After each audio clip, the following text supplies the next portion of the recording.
The sun hung low in the sky as a group of 4 friends, Mark, Sarah, Jason, and Emily, walked through the dense forest.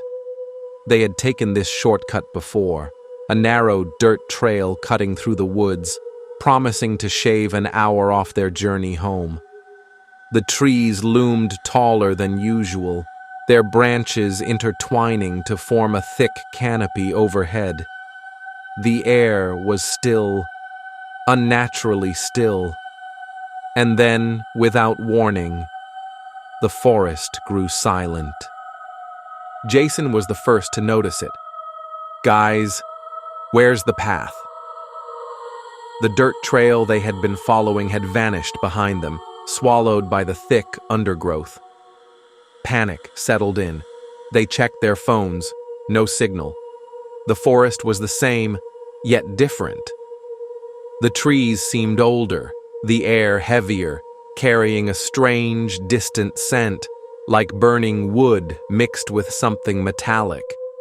Then, ahead of them, the trees thinned, revealing something impossible.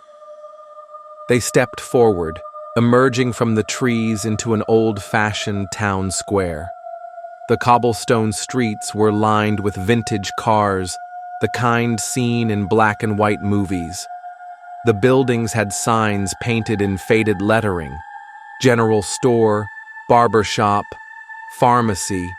The people, dressed in clothes from another era, men in suspenders and bowler hats, women in long dresses and curled hairstyles.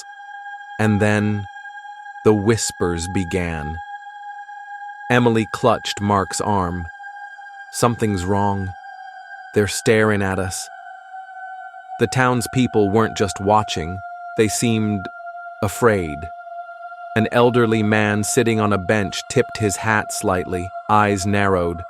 A woman clutching a basket whispered to another. A child pointed at Sarah and muttered something, and that's when she heard it. "They're back." The words sent a shiver down her spine. Who was back? Jason's eyes scanned the buildings, and then he saw it, a newspaper stand. He rushed over, grabbing a folded newspaper off the counter. The print was yellowed, the edges crumbling. And there, on the front page, was the date. July 3rd, 1949. "That's impossible," he whispered. His hands trembled as he flipped the page, and then his blood ran cold. A black and white photograph showed 4 figures standing at the edge of the forest. 4 figures dressed exactly like them. The moment Jason dropped the newspaper, a loud church bell rang in the distance. The townspeople stiffened. Whispers turned to murmurs. Then, one by one, they started walking toward the group, not running, just walking. But there was something in their eyes. Something hungry. "We need to go. Now," Mark hissed.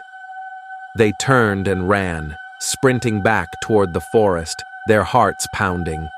Behind them, the whispers rose into a chorus of unintelligible chants.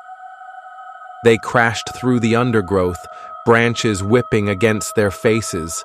The whispers followed them, growing louder, surrounding them. And then, just as suddenly as it had vanished, the path reappeared. Without hesitation, they ran, breathless, desperate. The moment they crossed the threshold, the whispers stopped. The air shifted. And when they turned back, the town was gone. Just trees, just silence.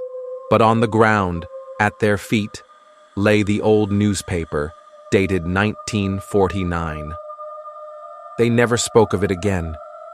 But sometimes, late at night, Jason swore he could still hear the whispers, carried by the wind. Some roads take you where you need to go. Others take you where you should never have been. And if you ever find yourself walking through an unfamiliar town, be careful. You might not belong there. Or worse, they might be waiting for you to return. Subscribe for more terrifying true stories and paranormal encounters.